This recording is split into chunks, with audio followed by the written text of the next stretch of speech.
Tuhan, menyatukan suara kami ya Tuhan untuk mengangkat pujian, penyembahan kepada-Mu ya Tuhan, karena Engkau terlebih dahulu ya Tuhan menyatakan kemuliaan dalam kehidupan kami ya Tuhan. Biarlah kami hari ini ya Tuhan boleh menyenangkan hati-Mu ya Bapa, kami boleh mendengarkan bagian firman-Mu ya Bapa yang akan diberikan oleh selain firman Tuhan di hari ini ya Tuhan. Kami berdoa ya Tuhan, kiranya ibadah kami Tuhan dari awal hingga pada akhirnya boleh berjalan dengan baik ya Tuhan. Kami boleh fokus kepada pujian penyembahan dan pelayanan firman di hari ini ya Tuhan. Terima kasih ya Bapa, di dalam nama Tuhan Yesus kami bersyukur. Amin. Apa kabar? Apa kabar? Masih semangat? Amin. Masih semangat gak nih? Amin. Kalau masih semangat, kita akan pujian kita yang kedua. Mari kita bangkit berdiri. Berdiri yuk.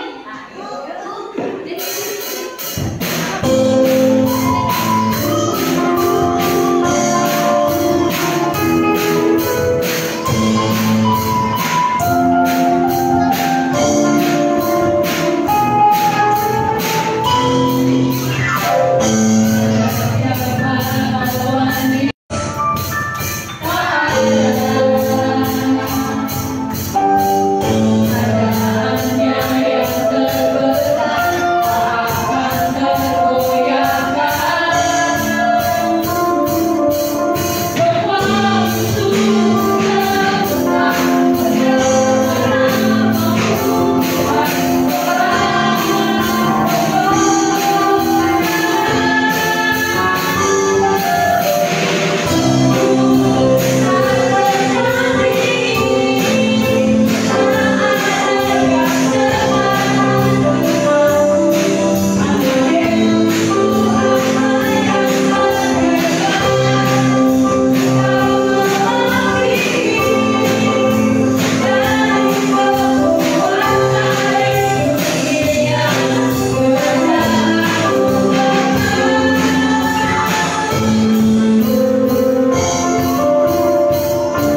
nggak?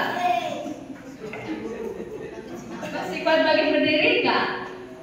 Dokter Ian masih bisa bagi berdiri? Ibu Norita masih? Kita akan ujian kita ini. Soalnya ujian yang ketiga itu bukan bangkit, masa kita nggak bangkit?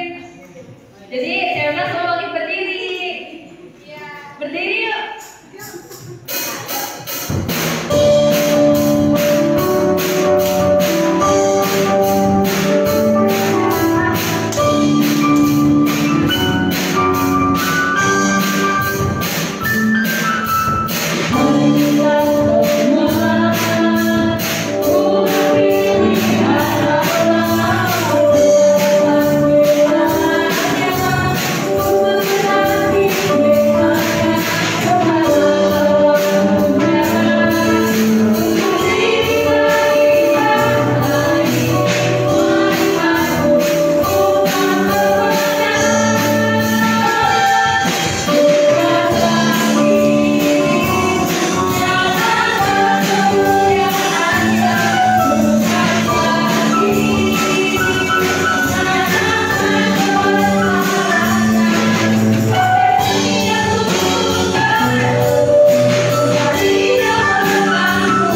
sambil menjalankan persembahan kita angkat pujian berkat anak cucu. Siapa di sini yang udah punya cucu?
Sebelum itu kita angkat pujian pribadi yang mengenal hatiku.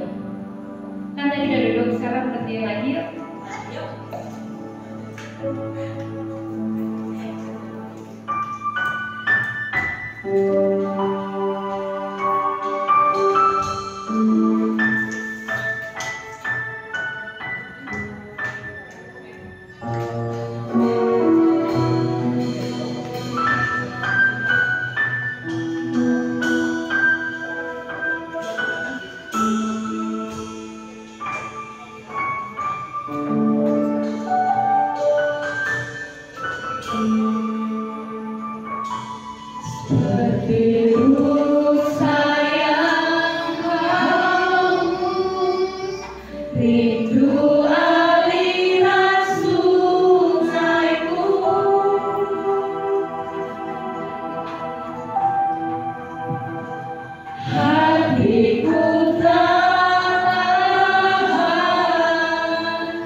Kembali kami mengucap syukur Bapa yang baik.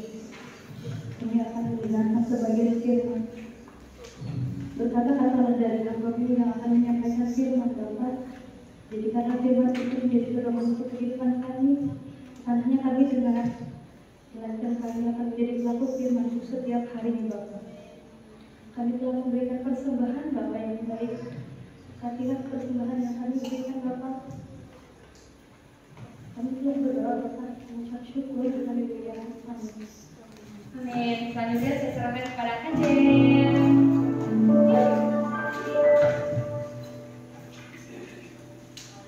Serasa ibadah pemuda remaja ya. Terima kasih. Karena memang para WL aku itu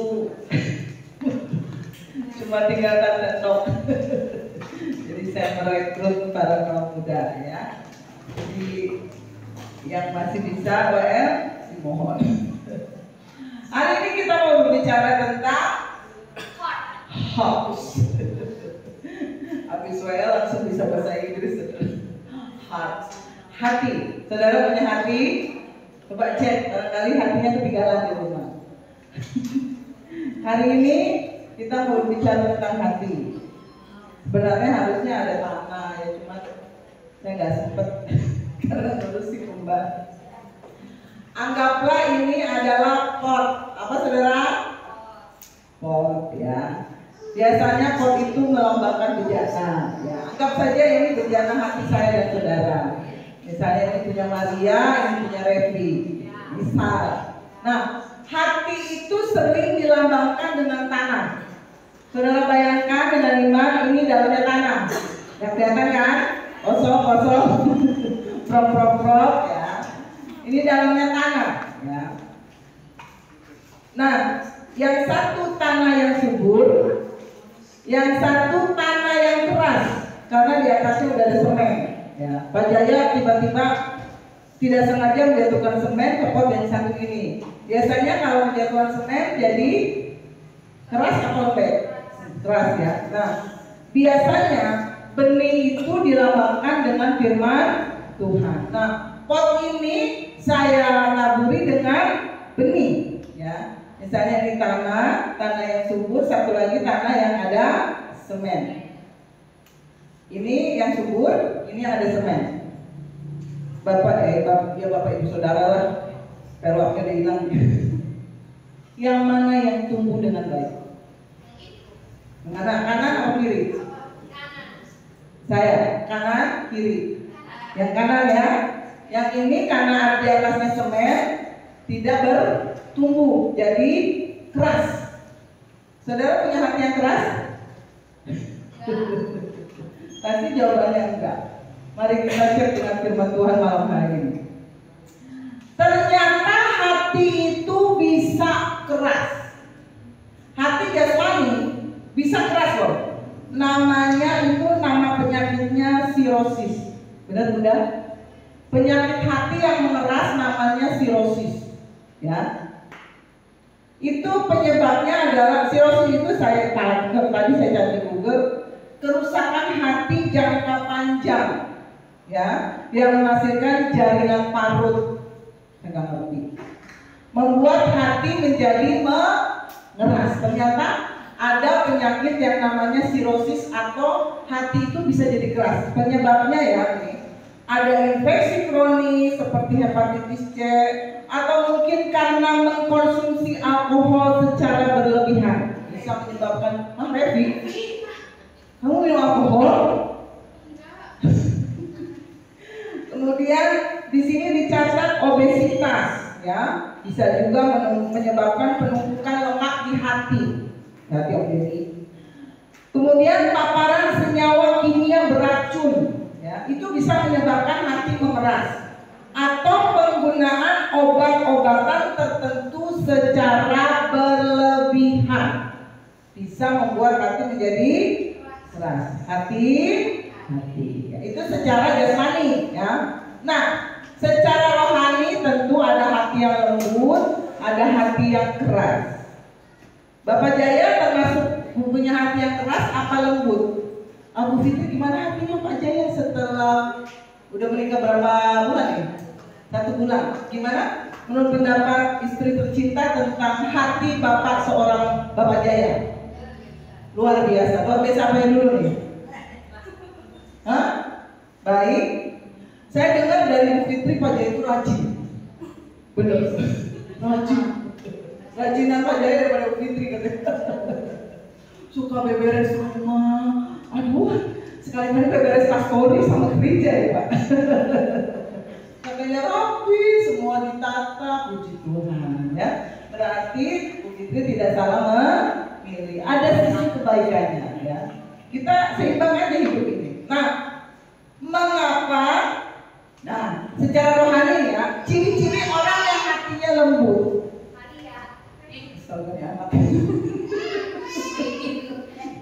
Tuh, temennya merinding dengarnya.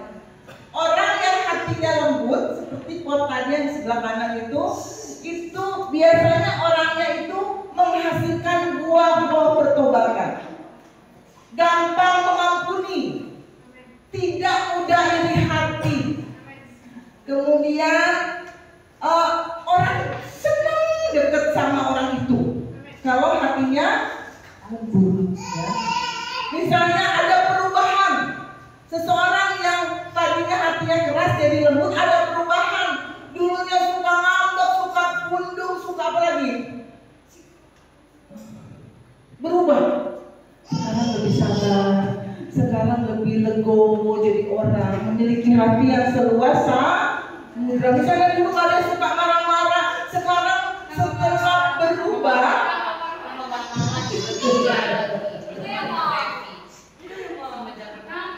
diam.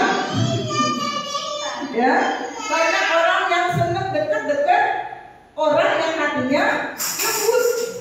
Nah, mungkin Revi bertanya, kenapa hati Maria bisa jadi keras? Misalnya ya, kenapa ya? Kata Maria, oh saya dari lahir saja hati saya sudah keras. Saya tidak pernah menangis. Hati saya keras, tahan banting. Misalnya, ada orang yang ngomong gitu ya, saya memang keras, hatinya keras banget begini dari lahir. Kamu mau apa? Ayo, ya kan? Ada orang yang gitu ya. Saya dari lahir begini, hati saya keras, saya nggak gampang nangis, buru-buru nangis. Ada yang kayak gitu loh, beneran. Nah, kenapa hati bisa mengeras secara rohani ya? Nanti kalau yang jasmani namanya apa? Sirosis, ya nama penyakitnya. Nah, secara rohani, kenapa hati saya dan saudara misalnya pada suatu hari dari lambat laun karena situasi dan kondisi bisa berubah jadi keras? Yang pertama, Revi karena apa yang pertama? Makanya yang ngobrol. Kenapa hati Revi bisa keras? Yang pertama, apa Vivi apa Via? Karena DOSA apa? Adam dan Hawa. Bapak Jaya tahu? Ibu Fitri tahu nggak? Ketika Adam dan Hawa misalnya ya, Bapak Jaya, Ibu Fitri itu Adam dan Hawa ditempatkan Allah di sebuah taman namanya apa, Revi? Namanya apa? Adam dan Hawa ditempatkan di sebuah taman namanya bukan taman safari.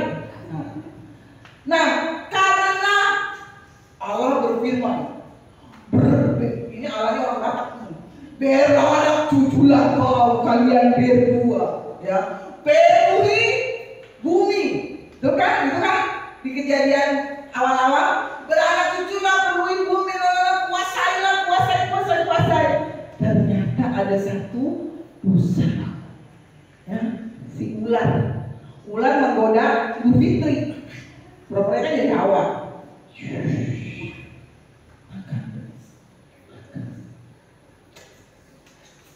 Dan enak nih kan, siang-siang begini, misalnya kejadiannya kayak gitu ya.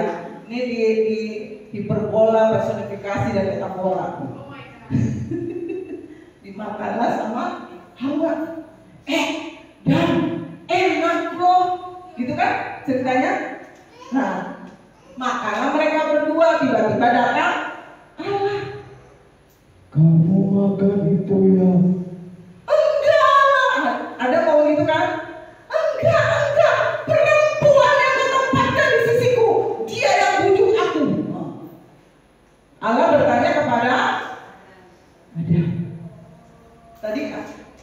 Adam bilang, itu tuh, Hawa. Allah bertanya lagi kepada Hawa. Hawa langsung jujur, tuh, ular. Bener kan? Kayak gitu kan ceritanya. Yang bingung siapa? Ular. Dia menunjuk siapa? Bener kan? Ya kan? Nah, karena dosa, hati Adam dan Hawa jadi keras, gak mau mengakui kesalahan, saling tunjuk, saling cari kesalahan, saling cari kambing putih. Dan biasanya kambing hitam. Karena kalian malam ini pakai putih, Tante Nok yang kasihan. Tante Nok pasti bongkar-bongkar, gak ada kebaya. Ya, Tante Nok ya, untung kayak punya baju putih. Ya, deket-deket dikit lah dengan kebaya. Karena dosa, hati Adam dan Hawa keras, gak mau mengakui kesalahan. Coba, ya Allah, kami sudah makan buah itu. Maaf ya Allah, mungkin mereka gak diusir dari Taman Eden. Tapi karena dosa sudah menguasai mereka, mereka hatinya jadi keras, gak mau menerima teguran, gak mau menerima kesalahan, mengakui kesalahan. Yang pertama. Yang kedua, kenapa hati bisa jadi keras? Karena menolak teguran Allah. Mirip-mirip tadi dengan Adam dan Hawa. Ingat cerita Kain dan Habel? Gimana ceritanya tadi? Katanya tadi ingat ceritanya gimana? Mereka sama-sama mempersembahkan persembahan. Yang diterima persembahannya siapa? Kain apa Habel? Habel. Lalu tiba-tiba Kain panas, benar nggak? Keluar api diterima, didramatisir. Terus kata Allah, hati-hati Kain, kemarahan menguasai Kain. Dia nggak bisa lagi ditegur oleh Allah. Kan harusnya begini, kalau hatinya lembut ya, ketika Allah menegur, hati-hati, hatimu sudah panas. Kalau hatinya lembut nih si Kain, ya Tuhan, saya panas. Kenapa persembahan dia yang diterima? Kenapa saya enggak? Kan nanya itu enak kan? Bener ya? Cari penyebabnya apa? Tapi enggak. Kain dengan panas hati dia sudah marah, dia bunuh Habel. Karena menolak teguran Allah. Hati Kain jadi keras. Bapak Jaya pernah ditegur orang lain? Ini sama saya, sebelah saya. Pernah ditegur Allah kan? Pernah. Contohnya ketika menikah, lewat siapa? Negurnya. Apa Allah langsung bersabda? Apa gimana? Lewat orang. Nah, saya dan saudara biasa ditegur oleh Allah, enggak Allah langsung ngomong, hai Bukati. Enggak. Allah itu enggak gitu. Kalau Allah itu kita bisa kabur ya. Allah jarang ngobrol kan? Enggak. Biasanya Allah itu negur lewat teman seiman kita, suami kita, istri kita, anak kita, orang tua kita, teman kita.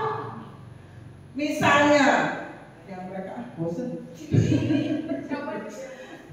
Misalnya ya, tante, Om Siang Ipar kan udah ada penyakit gula ya. Kadang suka lupa, bener nggak? Ya Om Siang Ipar. Diingatkan sama tante, itu kan sebenarnya Allah itu mau mengingatkan Om Siang Ipar. Ingat, bener nggak? Kadang-kadang kita yang ingat, hadir kamu, bener nggak? Kayak gitu nggak? Kadang-kadang kita diingetin oleh suami kita, istri kita, anak kita, orang tua kita, tapi kita nggak mau denger. Kayak Kain tadi, dia menolak teguran Allah. Belajar malam hari ini, kalau ada yang negur kita, mungkin Allah sedang berbicara lewat orang yang menegur saya dan saudara. Ya, lembutin dong hatinya. Amin. Ya. Orang hati ini gak ada yang tahu. Seperti tadi Maria nyanyi kan, hanya Engkau terus pribadi yang mengenal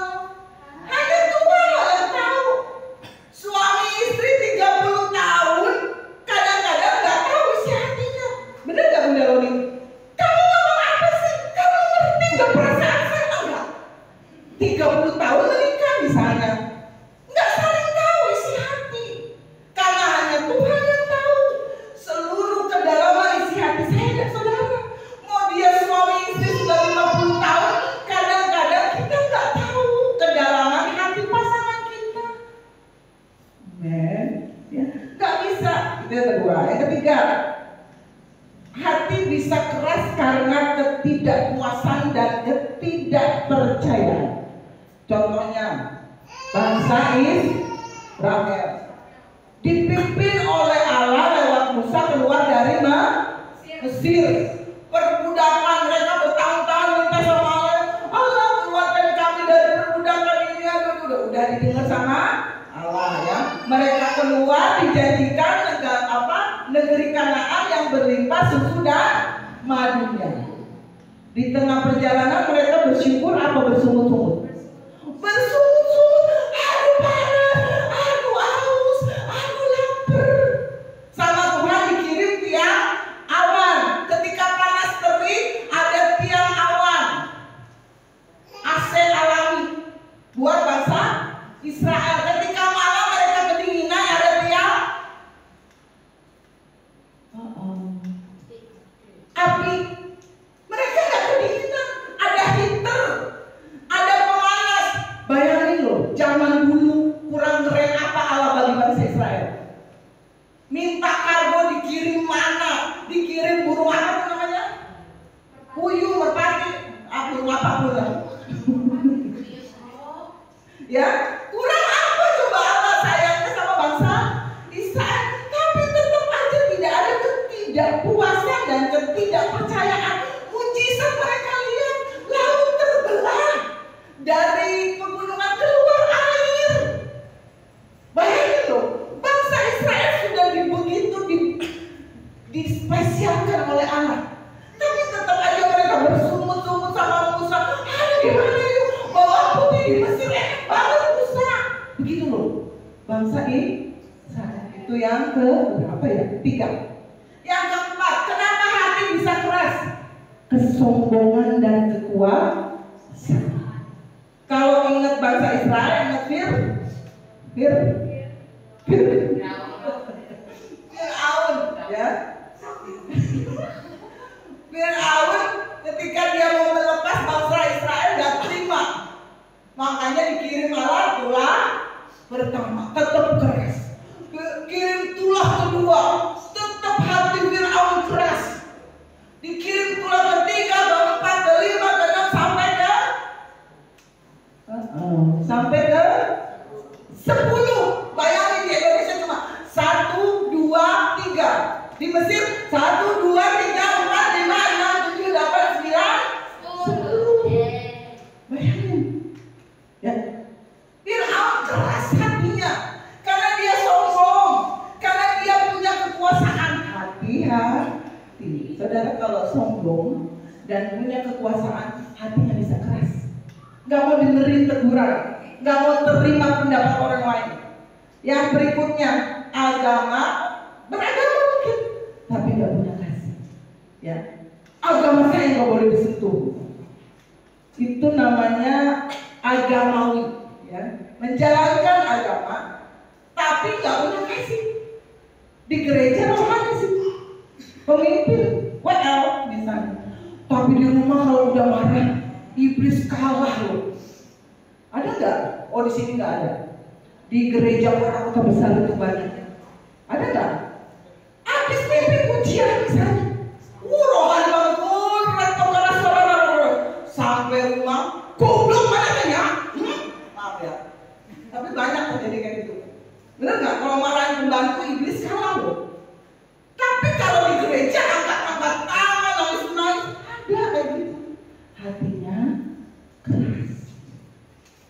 Kalau hatinya lembut, kita ngerasa kan kalau misalnya udah marahin pembantu rumah, saya tadi kayaknya ngomongnya kasar, langsung minta maaf.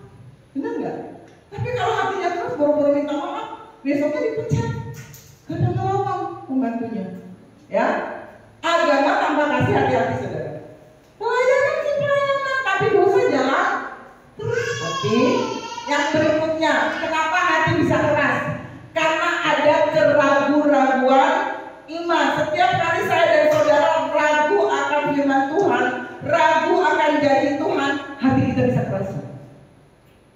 Contoh dalam Alkitab sering Thomas. Pokoknya kalau saya belum sentuh itu tangannya yang berlubang, saya nggak percaya. Benar nggak? Thomas bilang itu kan. Pokoknya saya kalau nggak megang itu luka tusukan di lambung, saya nggak percaya. Padahal Yesus berkali-kali loh, sebelum dia mati dia bilang, aku mati nanti akan bangkit pada hari yang ketiga. Setiap saat mereka dengar itu dari Yesus. Tapi ketika kejadian, Thomas gak percaya. Ya, itu ada 6 bahasan. Kenapa hati saya dan saudara bisa keras? Karena dosa, karena menolak teguran Allah, karena ketidakpuasan dan ketidakpercayaan, karena kesombongan dan kekuasaan, karena agama yang tanpa kasih, dan karena keraguan iman. Itu penyebab salah 6 penyebab ini. Sebenarnya banyak penyebabnya, ya.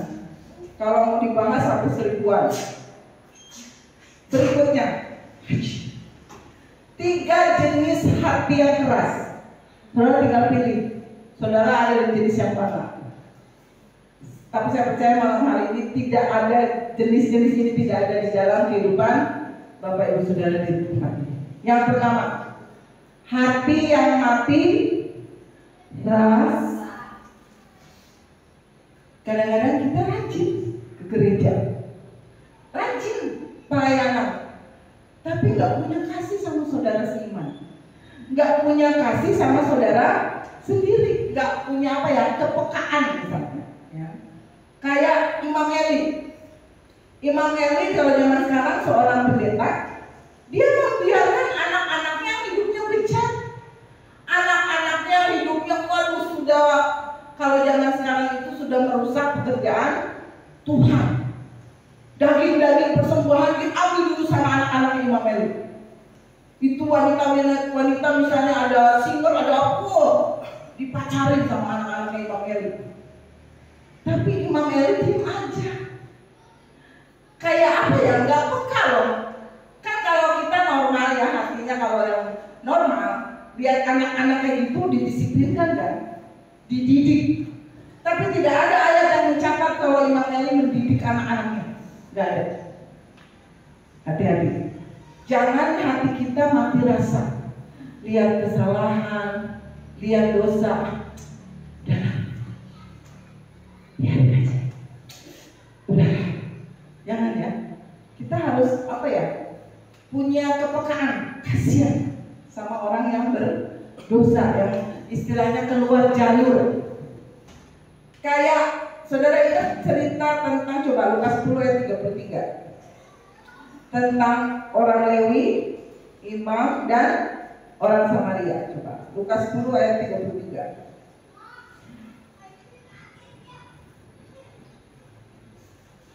Di situ diceritakan, kalau saudara baca di ayat-ayat sebelumnya, ada seorang dari Yeriko ke Yerusalem. Dia dirampok habis-habisan, bahkan dia dipukulin sampai mau mati. Ya, kalau saudara baca di ayat-ayat sebelumnya, ya baca aja deh. Coba 30, coba cari yang dari naik lagi. Naik, mundur berarti. 10 ayat 30 coba. Naik, mundur. Coba ayat 30. Nah, jawab Yesus.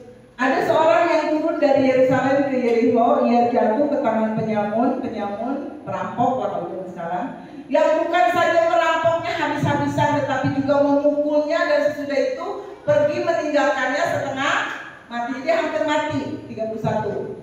Apa yang terjadi berikutnya? Kebetulan ada seorang imam turun melalui jalan itu, lewat. Ia melihat orang itu, berarti imam itu lihat, lihat, bukan nggak lihat loh ya. Tetapi ia melewatinya dari seberang, cuek aja. Ada orang kesusahan, saya mau pelayanan, saya ada tugas di kantor itu. Yang 32 coba, siapa lagi yang lewat? Tadi imam. Demikian juga seorang Lewi, ya, full timer misalnya di gereja. Datang ke tempat itu, lewat dia. Ketika ia melihat orang itu, boro-boro dideketin, tapi ia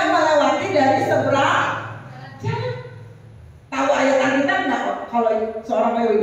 Tahu. Tahu kebenaran nggak? Tahu. Tahu kasih nggak? Oh tahu. Tapi hatinya keras. Datanglah seorang Samaria. Seorang kalau zaman sekarang nggak dianggap, nggak dilihat oleh orang lain, nggak masuk hitungan. Yang sedang dalam perjalanan. Apa yang terjadi? Dia bukan imam, dia bukan seorang Lewi. Tergeraklah hatinya oleh belas. Ternyata hati yang lembut bukan dimiliki oleh imam dan Lewi. Orang biasa Samaria nggak dianggap, disyusyuk kalau sekarang. Ya, dia merawat orang itu, dia bayar semua biayanya. Kadang-kadang hati yang lembut itu datang dari orang-orang yang tidak kita sangka. Benar nggak? Ya.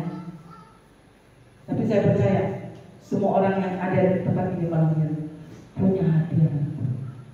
Orang Farisi kalau saudara baca ya kisahnya, ada orang sakit setengah stroke. Hari itu hari Sabat. Coba baca aja ya. Markus 3 ayat 5. Orang itu tangannya apa gitu ya? Markus 3 ayat 5. Orang Farisi, ahli-ahli Taurat diam aja. Ya, karena hari itu hari Sabat, nggak boleh melakukan apa. Ketika Yesus melihat iman mereka, berkatalah ia kepada orang lumpuh itu, hai anakku, dosamu sudah diampuni. Yesus nggak peduli. Hari itu mau hari Sabat, hari itu mau hari apa, ketika ada orang yang membutuhkan pertolongannya, dia tahu. Amin. Ya. Satu lagi ayatnya. Matius 23 ayat 23. Di sini Yesus mengecam orang-orang Farisi dan ahli Taurat. Kadang-kadang mungkin karena peraturan lah, karena hukum lah, kita nggak bisa nolong orang lain. Misalnya, celakalah kamu hai ahli Taurat dan orang-orang Farisi. Hai kamu orang-orang munafik yang suka ngasih perpuluhan mungkin, dari selasi ada manis, cinta kamu bayar. Tapi yang terpenting dalam hukum Taurat yaitu mengasihi sesama, mengasihi Tuhan, kamu abaikan, yaitu keadilan dan belas kasihan dan kesetiaan. Satu yang saudara dan saya harus lakukan, yang satu harus kita lakukan, tapi yang lain jangan diabaikan. Amin. Ya.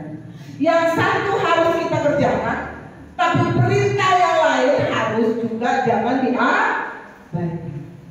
Miliki hati yang lembut. Itu yang pertama tadi. Jenis hati yang pertama adalah hati yang mati rasa. Yang orang udah mau mati, udah mau itu, kita diam aja. Oh, karena ada hukum. Yang kedua, hati yang menolak kehendak Allah. Biasanya nih ya, hati yang menolak kehendak Allah itu keras kepala, bukan kepala yang keras ya saudara. Dan mencari pembenaran diri sendiri. Markus 10 ayat 2. Markus pasal 10 ayat 2 sampai 5. Maka datanglah orang-orang Farisi dan untuk mencoba Yesus. Jadi yang ingin mencoba Yesus orang-orang Farisi, para ahli-ahli Taurat ya. Apakah seorang suami diperbolehkan menceraikan istrinya? Nah, ini menjebak Yesus. Ayat 3. Tetapi jawabnya kepada mereka, apa perintah Musa kepada kamu? Ayat 4. Jawab mereka, Musa memberi izin untuk menceraikannya ya, dengan membuat surat cerai. Dengan kata lain, karena Musa sudah memberi izin, jadi boleh bercerai. Ayat 5. Lalu kata Yesus kepada mereka, justru karena ketegaran hatimu, karena hati mereka yang keras, maka Musa menuliskan perintah itu untuk kamu. Kadang-kadang kalau zaman sekarang, hati nurani kita itu tertutup oleh kebiasaan yang sudah ada. Misalnya, mana ada sih zaman sekarang orang dagang yang gak bohong? Kan suka denger gak kayak gitu? Mana ada sih? Pasti semua pedagang ada bohong-bohongnya sedikit. Ada firman Tuhan bilang nggak boleh bohong, benar nggak? Tapi karena di masyarakat muncul kebenaran kayak gitu, itu masuk di otak saya dan saudara. Si orang dagang nggak pernah bohong, misalnya kayak gitu kan? Berarti dengan kata lain, lambat laun kita mulai membenarkan kalau kita berbisnis bohong, benar nggak? Ya, itu kebenaran yang dibangun oleh sendiri, nggak ada mana ayahnya. Yang kedua, mana ada sih orang zaman sekarang kasih perempuan jujur, benar nggak? Di otak kita, ayo udahlah yang lain juga nggak jujur, saya juga nggak jujur, benar nggak? Itu terbangun di sini. Misalnya lagi, mana ada sih orang zaman sekarang yang pacarannya kudus, benar nggak? Udah biasa lah DP dulu sebelum menikah, ya enggak? Secara nggak langsung kita kadang-kadang membenarkan hal itu. Namanya juga zaman sekarang kayak gitu.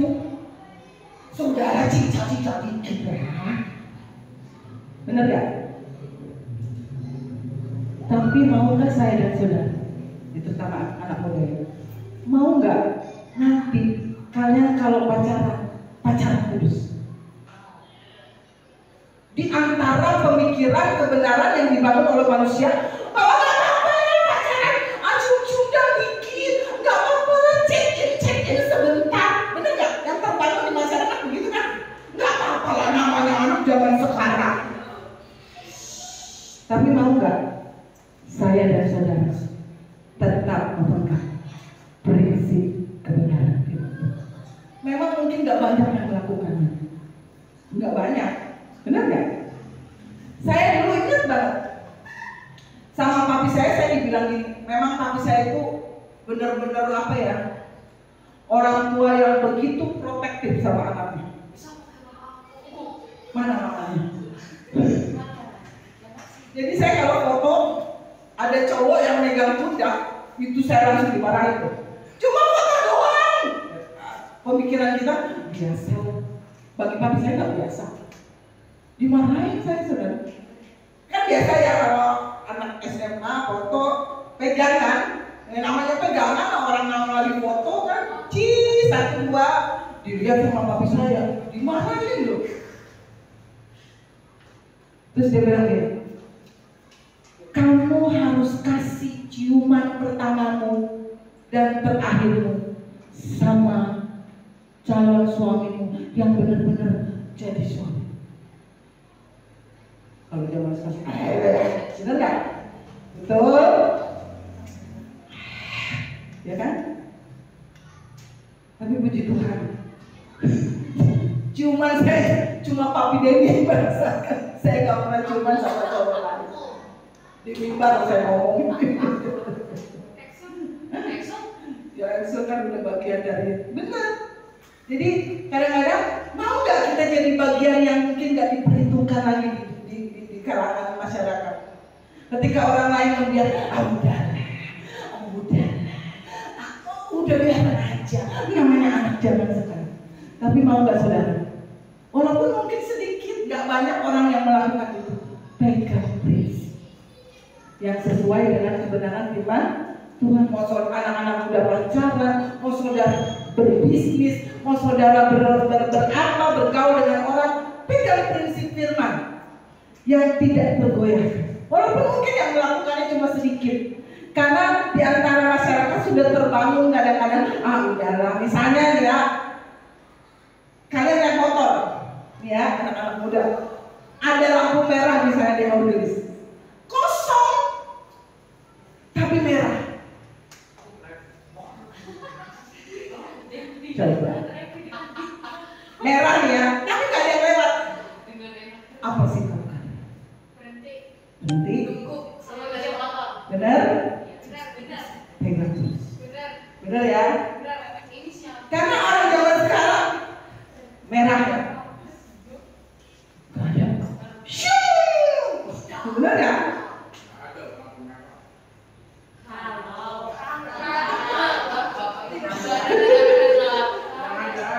Itu di Cikarang pernah ada kereta.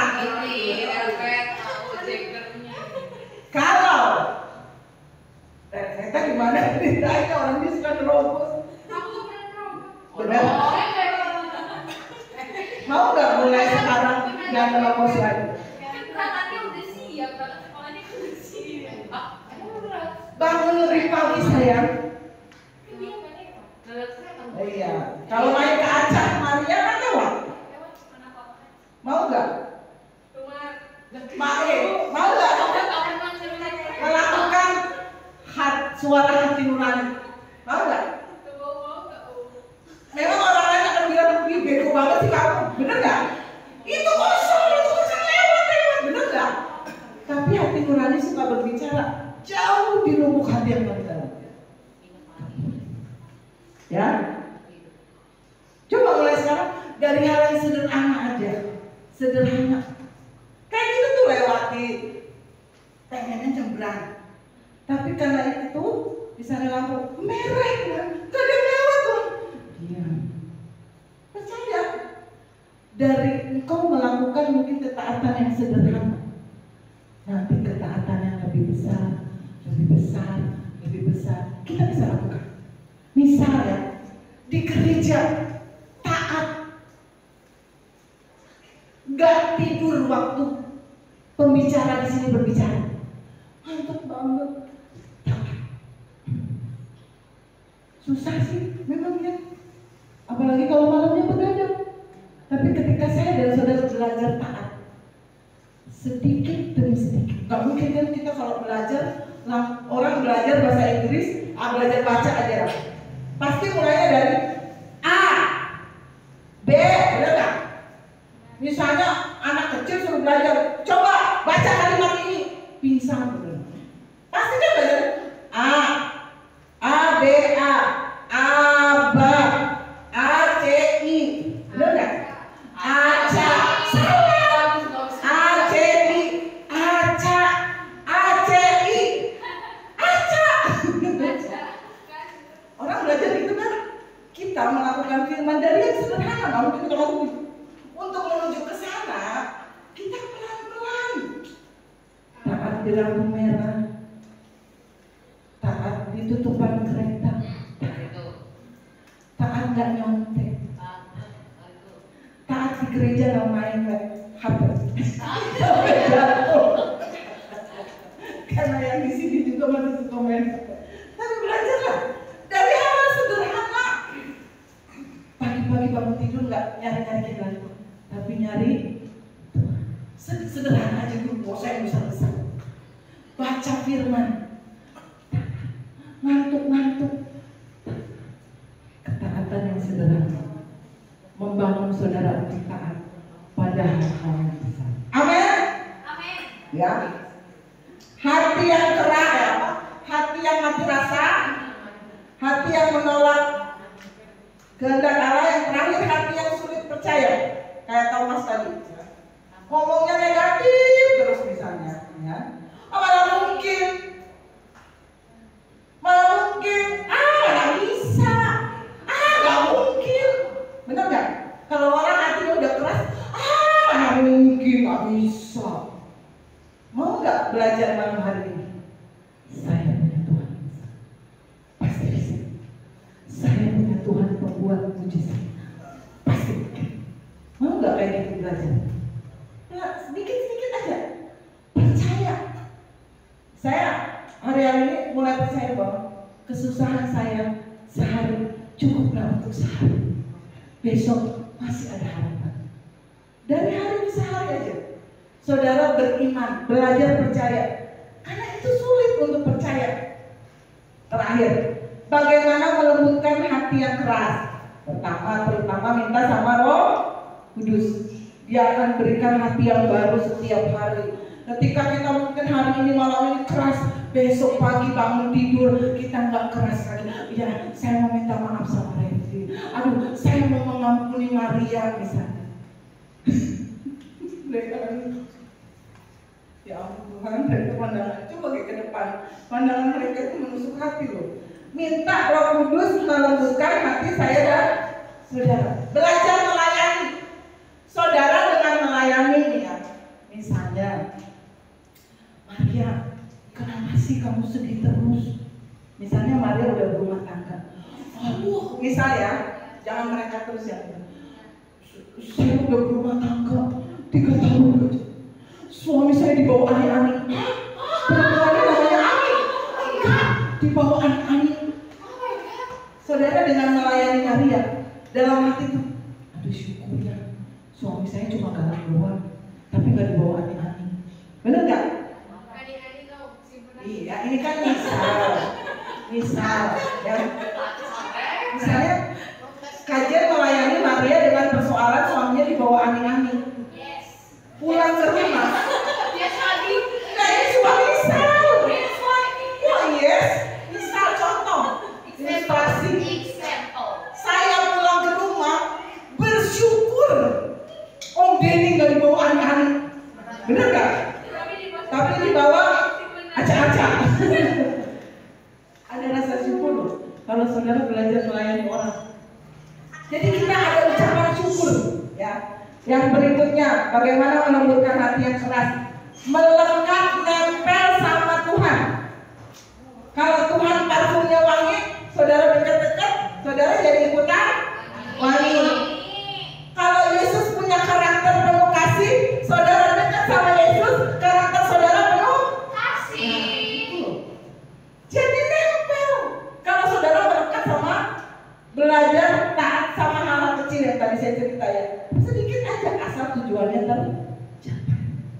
Misalnya Pak Jaya, 1 hari 1 ayat, nggak apa-apa Pak. 1 hari 1 ayat. Minggu depannya 1 hari 1 pasal. Nggak apa-apa. Minggu depannya lagi 1 hari 1 kitab. Nggak apa-apa. Nggak apa-apa.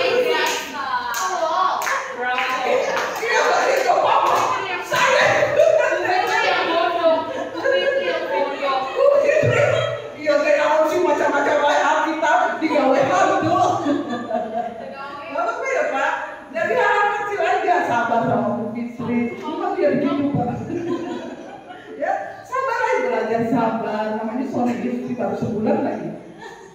Rajin tanya sama Tuhan. Tuhan maunya apa? Ya, jangan kita terus.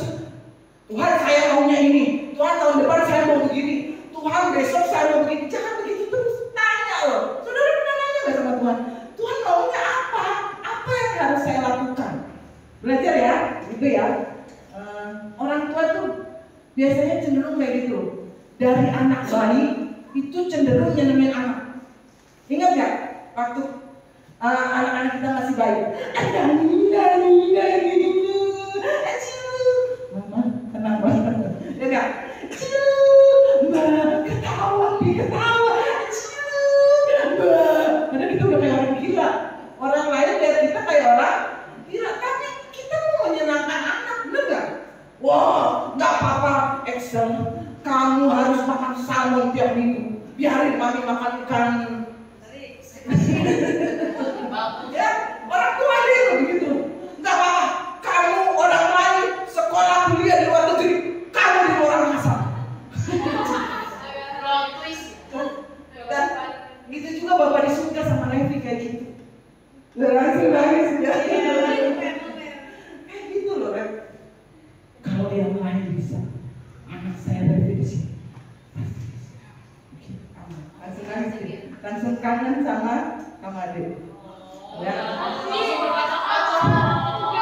Hati Bapak di surga kayak gitu. Ya, tanya nih anak muda, Tuhan apa maunya Tuhan bagi kami anak-anak muda di tempat ini? Bertanya. Yang terakhir, lepaskan pengampunan. Kalau saudara terbiasa, saya ulang ya, terbiasa melepaskan pengampunan, saudara pasti lembut hati. Ada orang sana, no problem, it's okay. Benar? Ada orang yang jaga kesalahan, it's not problem, no problem. Ngeri. Ya, biasa kan memaafkan, mengampuni, ya. Terus bangun iman lewat mendengarkan firman Tuhan. Pak Jaya sambil beres-beres rumah dengan khotbah, ya. Dengan khotbah para hamba-hamba Tuhan di tempat ini ya. Tahu YouTube-nya? gpdmaranatha.com.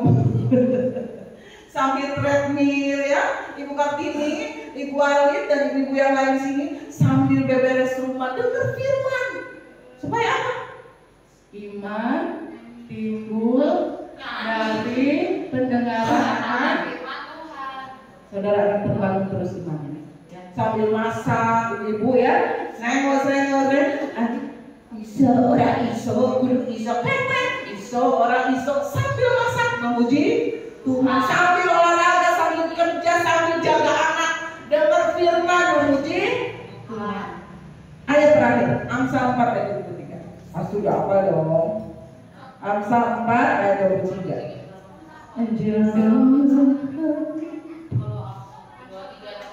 Amsal 4 ayat 23. Baca bareng-bareng berarti ya, kayak Maria tadi. 1 sampai 100. 3. Jagalah hatimu dengan segala kewaspadaan, karena dari situlah terbangun. Senang musik. Oh ya, jaga hati supaya tetap lembut, tetap lunak, tetap subur. Mau ditaburi apapun bertumbuh. Firman Tuhan ditaburi malam ini bertumbuh. Hari Minggu dengar firman bertumbuh. Hari Rabu depan dengar firman lagi bertumbuh. Dan semua jemaat di tempat ini berbuah. Ya. Dari rekeningnya. Mari bawa hati kita kepada Tuhan. Kalau malam hari ini ada hati-hati yang keras, renungkan karya salib Kristus. Dia beri semua buat saya dan saudara. Masa sih Tuhan kita gak sanggup memulihkan itu? Dia berikan nyawanya untuk saya dan saudara. Masa sih masalah keluarga saya tidak bisa diselesaikan? Dia berikan semuanya supaya hati kita selalu terjaga, selalu waspada.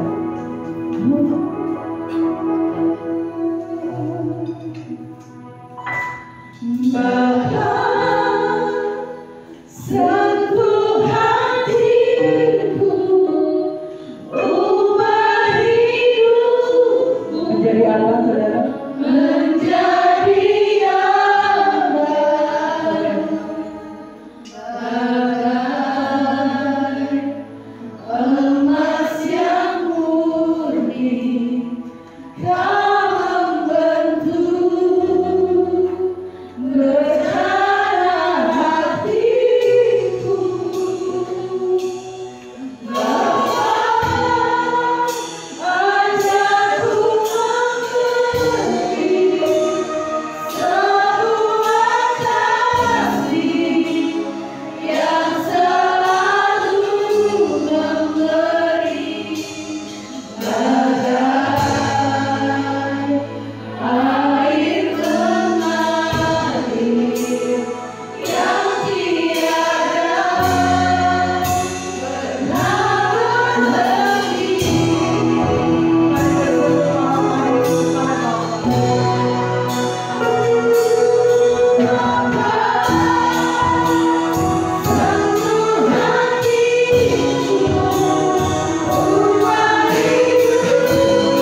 akhir ibadah Tuhan Firman pada sore hari ini Tuhan.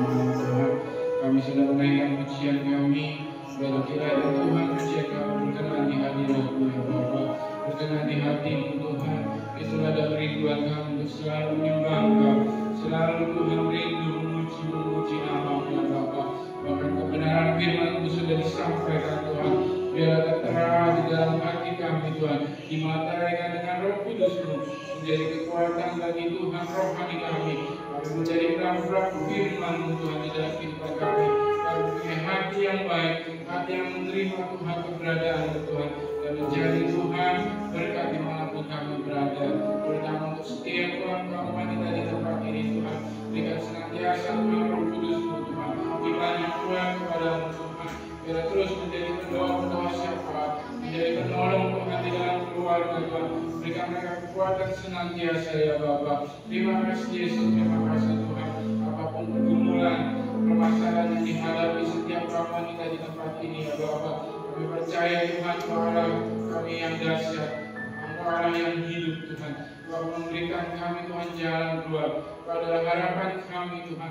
Ada mujizat yang terjadi Tuhan di setiap hati-hati yang mau menyembah, hati-hati yang mau menerima Engkau ya Bapa. Terima kasih Yesus, terima kasih berkati hamba-Mu yang sudah menyampaikan kebenaran firman-Mu. Berapi senantiasa dengan Tuhan Roh Kudus-Mu, hikmat aliwat surga Tuhan turunkan kasih ya Bapa. Berkati keluarganya, berkati Tuhan apa yang kerjakannya dibuat berhasil. Bahkan setiap pelayan-pelayan Tuhan yang pada malam hari ini sedang mengambil bagian, baik pemimpin pujian, singan, pemain musik, penjara mereka, bahkan multimedia, berkati mereka Tuhan. Dan kami percaya mereka melayani karena mereka bersyukur kepadamu, karena mereka Tuhan mempunyai hak untuk melayani Engkau ya Bapa. Terima kasih Tuhan, terima kasih. Sebelum kami pulang Tuhan, ada makanan dan minuman yang akan kami makan. Biar Tuhan dikuduskan dengan di dalam nama Tuhan Yesus, dikuduskan dengan kebenaran firman-Mu. Biar kami makan menjadi kekuatan kesehatan bagi tubuh jasmani kami ya Bapa. Terima kasih Tuhan. Sebentar lagi kami akan berpisah Tuhan. Kami akan pulang ke rumah kami masing-masing Tuhan. Sertai kami, jaga lindungi kami sepanjang malam hari ini Tuhan. Malaikat-malaikat-Mu berkubu menjaga melindungi kami. Bahkan untuk setiap kaum wanita yang tidak hadir pada malam hari ini Tuhan, biar Engkau melihat baik secara fisik maupun secara rohani mereka Tuhan. Biar Tuhan ada kesembuhan, ada jamaah, ada urapan, supaya mereka Tuhan kembali bersama-sama berkumpul untuk beribadah Tuhan di tempat ini Tuhan. Terima kasih Tuhan, kami akan mengangkat hati kami dan menerima berkat dari Engkau ya Bapa. Kalau begitu, Tuhan memberkati Engkau dan melindungi Engkau. Tuhan menyinari Engkau dengan wajah-Nya dan memberi Engkau kasih karunia. Tuhan menghadapkan wajah-Nya kepadamu dan memberi Engkau damai sejahtera. Jemaat yang dikasihi Tuhan, pulanglah engkau dalam persekutuan, dalam kasih Allah Bapa Anaknya yang tunggal, Tuhan Yesus Kristus dan Roh Kudus menyertai kita sampai maranatha. Tuhan Yesus memberkati. Amin.